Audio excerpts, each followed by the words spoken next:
Today we are making blackened ahi tuna and watermelon ceviche. The first step is to turn on your stove at about medium heat. Then pour canola oil into the saucepan.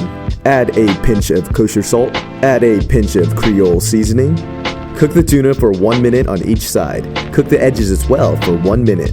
It's ready when it's GBD or golden brown delicious.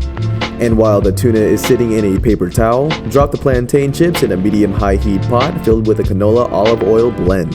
And then fry those chips for 2.5 minutes, or until golden brown delicious. Then place it on a paper towel to soak up those residual oils. Now add a pinch of kosher salt on top. Next, grab your cutting board and cut the tuna into thin slices. Then place it in a mixing bowl. Next, you're gonna grab a red onion and cut the top and bottom off. Then slice that onion in half and peel the first layer. Then cut it into thin slices. Now add it into the bowl.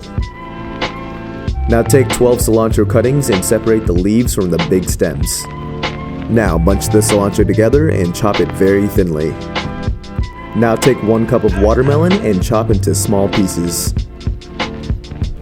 Next, we will use 4 limes and 2 oranges. Have these cut in half and squeeze it into the mixing bowl. Now sprinkle a pinch of salt and a pinch of Creole seasoning. Now mix it up. Now take the mixture and scoop it into the bowl. Place the plantains inside. Get 1 last sprinkle of Creole seasoning. And boom! It is finished.